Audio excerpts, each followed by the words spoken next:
ఈరోజు ప్రార్థన. ప్రేమ కనికరము కలిగిన ప్రియ మా పరలోకపు తండ్రి, మీ ఘనమైన నామమును బట్టి స్తోత్రములు ప్రభువా. ఇంతవరకు మీ దయగల రెక్కల చాటును మమ్మల్ని భద్రపరిచి సజీవుల లెక్కల్లో ఉంచి ఈ రోజంతా మమ్మల్ని కాచి కాపాడి రాకపోకల్లో కాపుదల భద్రత దయచేసి రోగులందరిపై మీ హస్తముంచి ముట్టి స్వస్థపరిచి ఈరోజు కావలసినవన్నీ మాకు అనుగ్రహించి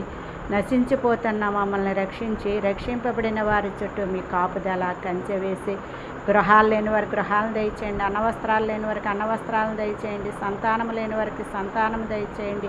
గర్భిణీ స్త్రీలకు సుఖమైన ప్రసూతిని దయచేయండి, ఉద్యోగాలు లేని వారికి ఉద్యోగాలను దయచేయండి, వివాహాలు కాని వారికి వివాహాలను దయచేయండి, ఆర్థిక ఇబ్బందుల్లో కూరుకుపోయిన వారికి విడుదల దయచేయండి. ప్రధానుల కొరకు, ముఖ్యమంత్రుల కొరకు, మంత్రుల కొరకు, అధికారుల కొరకు, రాజుల కొరకు, మనుషులందరి కొరకు విజ్ఞాపనల, యాచనల, ప్రార్థనల